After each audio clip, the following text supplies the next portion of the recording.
I was born inside an eggshell. I didn't know that until I was 8, when my teacher picked me to play the Little Mermaid in the school talent show. Under the white lights, I burst out of a giant fish tank. Water splashed everywhere, sparkling in every color. The applause thundered around me like waves. In that moment, I truly believed I was the mermaid rising from the sea. But the foam clinging to my skin made me itch. I tried to mimic the clumsy walk, imagining the bone-deep pain when the mermaid drank the potion to become human. When the lights went out, I sank into the still water. The applause rang again, like rain hitting the ocean's surface. After the show, Madame Isolde called me on stage. My hair was still dripping wet. She gently stroked it, smiling in a way that was soft, yet impossible to read. "Beautiful," she said, then opened a glowing screen in front of everyone. "Children, today is your day of destiny. Just like in fairy tales, each of you has a unique mission, and that mission is the gift from your eggshell." On the screen appeared a glowing egg, round, radiating a gentle light like it was breathing. I stared at it and thought of the boiled eggs my mother made in the mornings. Peel the thin shell, and the bright yolk appears. Madame Isolde said some long technical term I didn't understand, but everyone bowed their heads in silence. Suddenly, the screen flickered. A small line of text appeared. She said, "Remember these words. They are your life's mission." She put her arm around my shoulders. Her hot breath on my ear made me shiver. "Your mission is the Little Mermaid. You were born for this story." I didn't fully grasp her meaning, only that my palms felt ice cold. The stage lights blazed. Madame Isolde lifted me up, kissed my cheek, and waved to the audience. When the show ended, I saw them wheeling the giant tank toward my room. The water inside sloshed quietly, occasionally spilling over.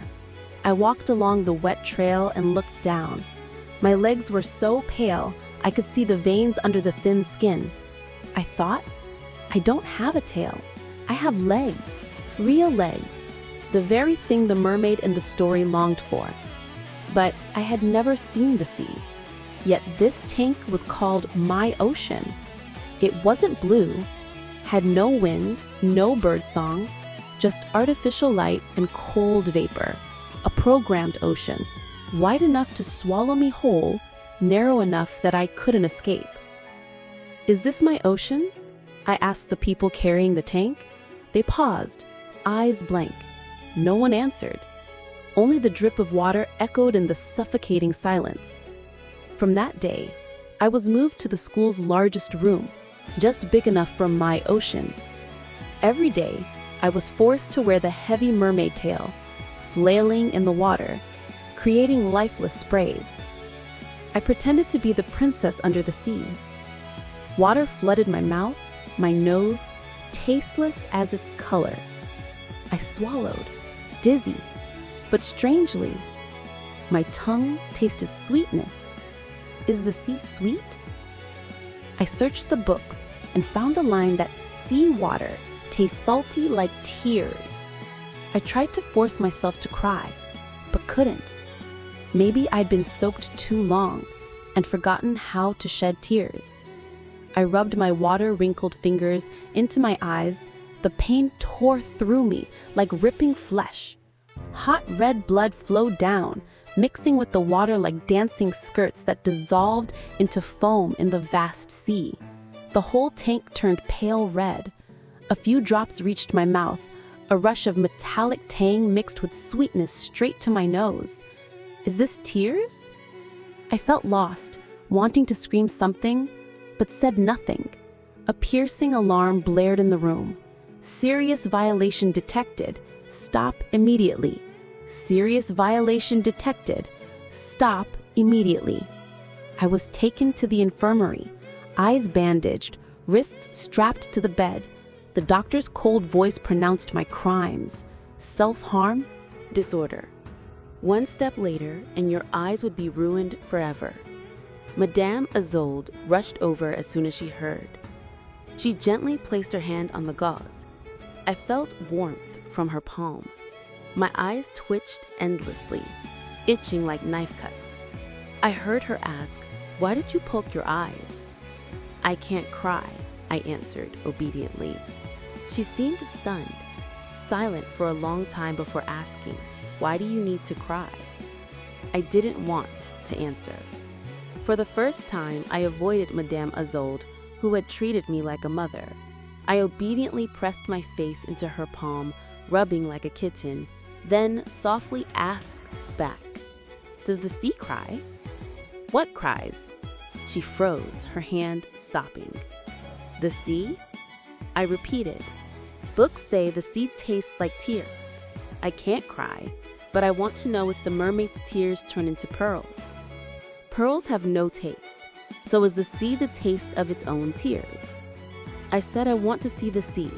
The mermaid's home is the ocean, not a giant tank. I can't act like a real mermaid. Her breathing suddenly grew heavy, like slapping a calm water surface. I was a fish gasping in a storm, and she was a tyrant to causing it all. In the silent infirmary, she panted with rage, nearly lunging to grab my collar, despite the blood seeping through the bandages. She pressed hard into my eye sockets, pinched my ears, screamed harsh words. She bent down to look at me. I could feel her arrogant gaze from above, accompanied by a cold sneer. "You disobeyed." 1 month in isolation. A moment later, she declared it. The isolation room was pitch black, seemingly vast. No one knew how big, but when I was little, I heard kids sent there rarely returned. Without exception, Madame Isolde said they transferred schools. Occasionally, a few came back intact, but almost all changed personalities. The doctor said bandages off in a week, so I was dragged to this legendary cold, terrifying room. After the door slammed, I felt along the wall, found a corner, and curled up. Darkness was far better than the suffocating disorientation underwater. I didn't mind. I recalled the mermaid story.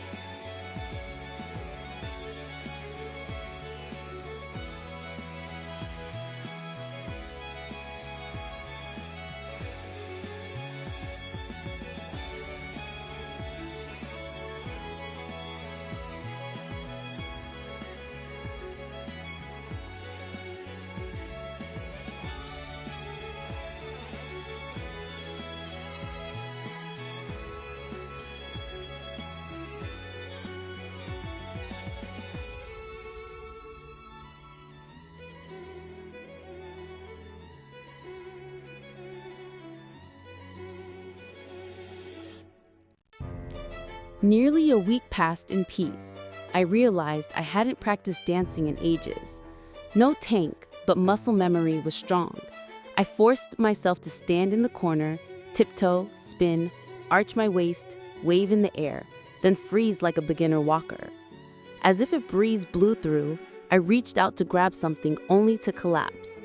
Now the sun rises from the sea. Gentle, warm sunlight shines on the cold foam. The mermaid doesn't feel her sacrifice. She sees the brilliant sun, and above her flutter countless beautiful transparent creatures. "Who will I go to?" she asks. And just as I sadly ended the dance, sparse clapping suddenly came from the other corner. I heard a gentle male voice. He helped me up. His palm was wet and warm, fixed my messy hair, guided me to a chair that had appeared sometime. He said, "You dance beautifully." "Who are you?" I asked. The man didn't answer, just asked, "What's your name?" "I don't have one," I answered honestly. When dancing, they all called me Little Mermaid. He didn't seem surprised, just hummed softly. I wanted to ask his name, but didn't know how for the first time. I fiddled with the slipping bandage, somehow removing it. The isolation room wasn't completely dark. Sudden light nearly blinded me.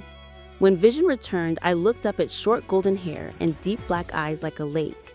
He seemed stunned, about to say his name. I stared at his beautiful eyes and golden hair, dazed, saying, "Are you the prince?" "Which prince?" He was clearly confused. "Golden-haired prince with black eyes?" I whispered. Whenever waves lifted the mermaid, she could see through mirror-clear windows. Inside were many splendidly dressed young men. The most beautiful had big black eyes, the one the mermaid loved and pursued. In Andersen's story, all standout men seem to have golden hair. And the mermaid's prince is standing before you? I clenched my fist and asking in panic, "So are you the prince?" The man looked at me with complicated eyes and shook his head. "I am not a prince, and I have no name. They like calling me Elias. This room, even this school, was built by me and my friends.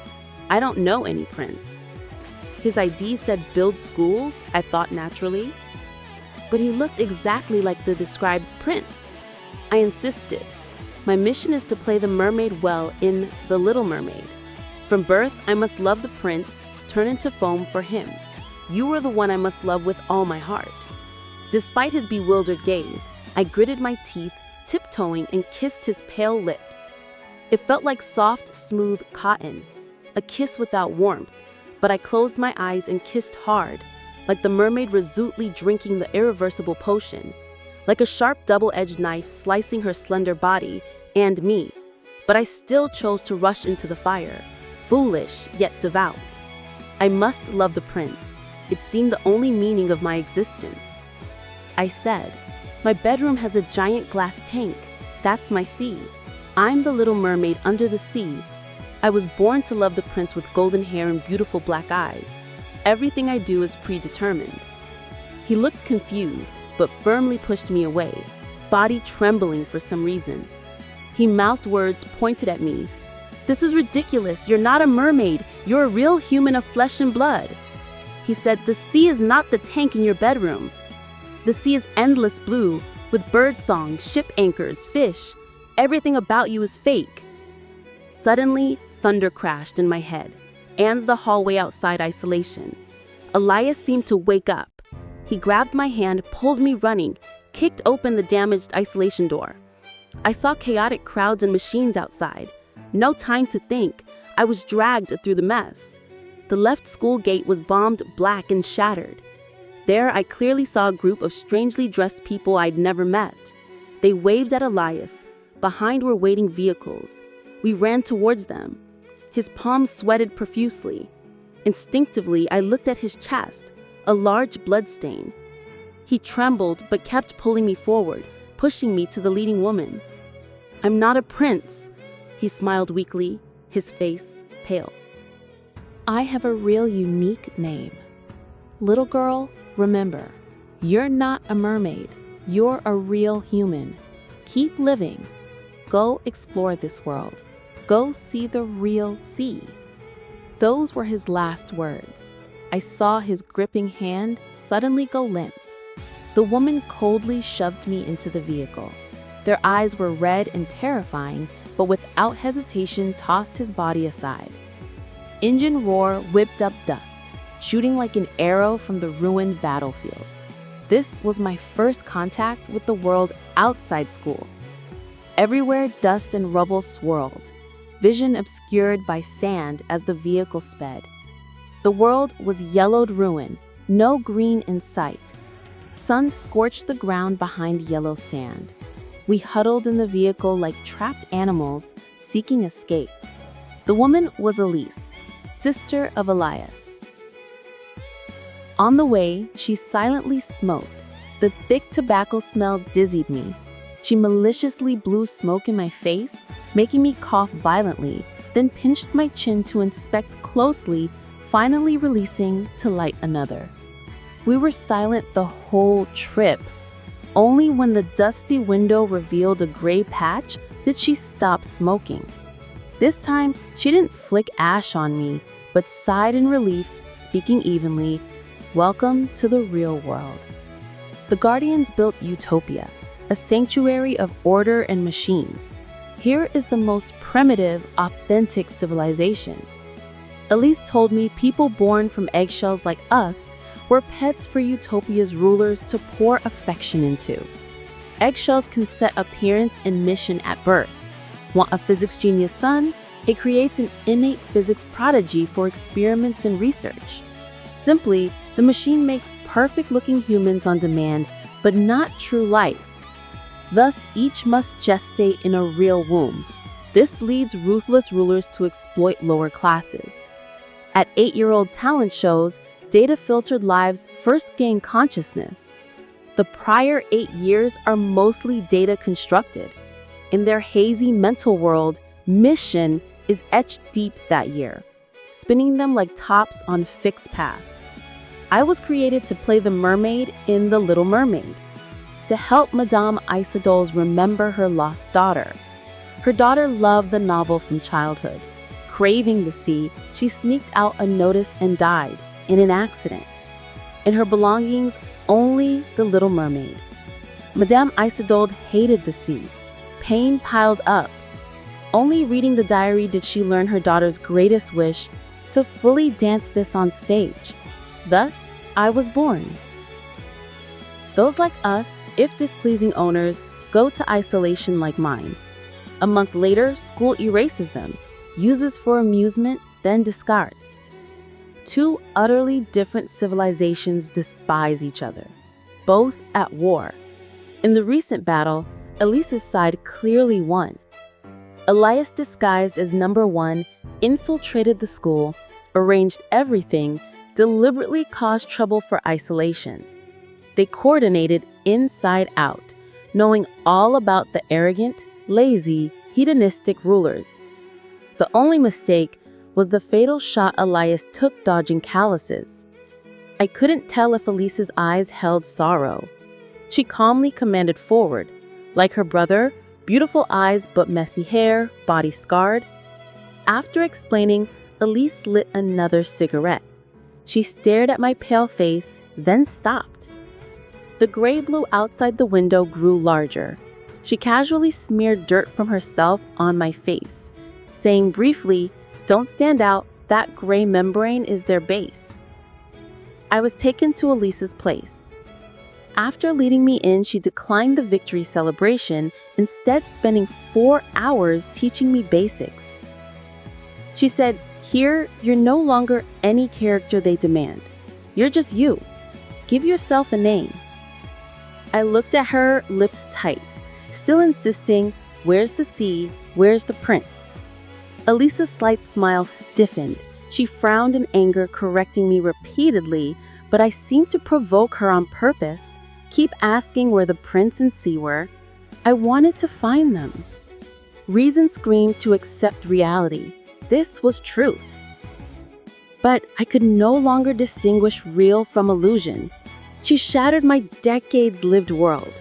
Like stealing the mermaid's water source, I lost my existence's meaning. She brought me to the real land world. I clearly had legs, but seemed unable to walk anymore. Elise seemed fed up, pulling out cigarettes again. Amidst hazy smoke, she seriously asked once more, "What exactly keeps you from accepting? I don't understand." I whispered, "I have no anchor for my existence's meaning." Meaning, I need an ocean or a prince. Even a witch's potion could prove I'm not worthless. I'm like a fragile blank paper, easy to tear. Someone drew a fish on it first, so need someone to draw an ocean, a lake, or giant tank, or a prince to turn the fish into a mermaid and enchant her. Hearing this, Elise was silent long enough for ash to fall to the ground. She waved me over, rummaged in the nightstand, put on a coat, and went out. Before leaving, "Wait for me." So I sat quietly waiting. 2 hours later, she pushed the door in. The unchanging yellow outside now layered in thick black. Sandstorms still raged. She stood back to the howling wind, golden-haired gleaming. Elise looked disheveled from the gale, but didn't care, extending her hand solemnly like a statue. She said, "Here, a prince can be a woman, too, so let me be your prince." I looked at her outstretched hand, rough, covered in small scars, nails caked with yellow dirt, thick calluses, palm aged like a 60-year-old, yet strangely warm. I instinctively grasped it. Elise's face relaxed, lips curving slightly. "Yes," I answered. The following days were unlike any I'd known, fresh, what Elise called stable. Occasionally, I asked Elise and others about the sea. The word was instinct. I kept learning, wanting closeness. But Elise clearly misunderstood, thinking I hadn't escaped prior brainwashing. Each ask, she went silent. Luckily, others weren't as strict. Soon they shared much about the sea. For example, years ago, the sea was first polluted.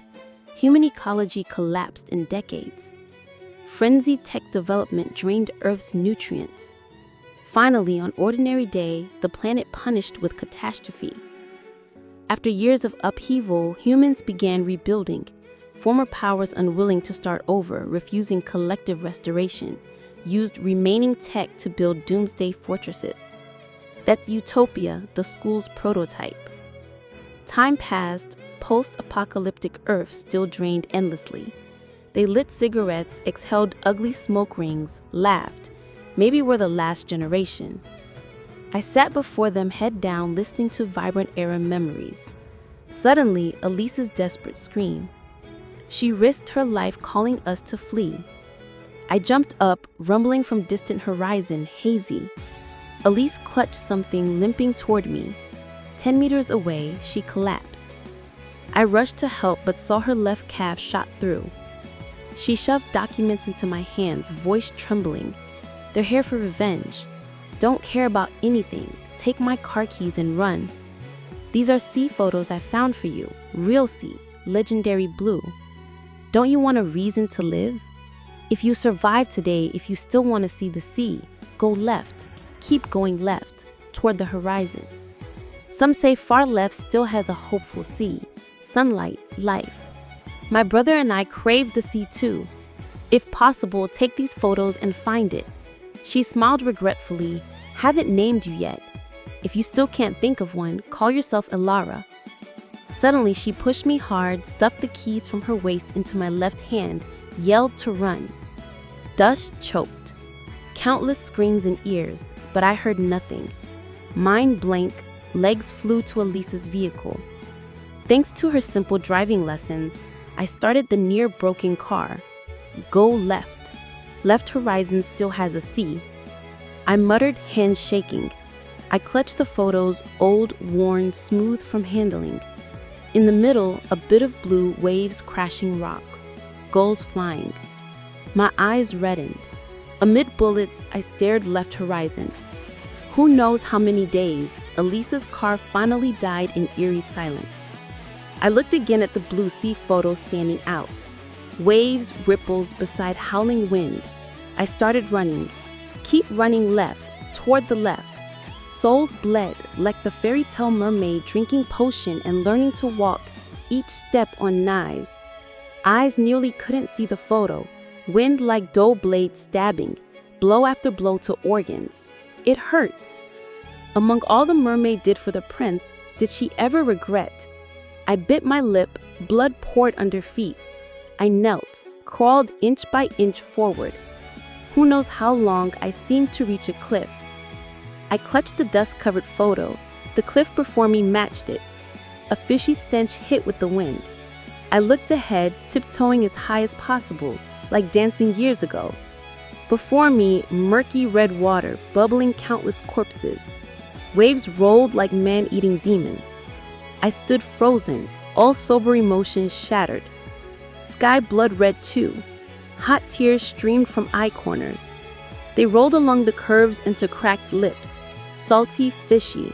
So I can cry, I realized, but body had no strength left. The photo slipped, wind lifting it over the sea.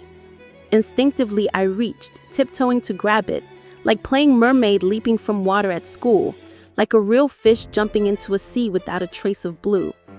My voice trembled like the photo's goal, wind stealing most syllables despite the gale. I questioned everything. The mournful cry fell into red water and sank, leaving two words floating. Where's the sea? Thank you for listening to the entire story. If you enjoyed it, don't forget to give Watermelon Audio a like and a follow.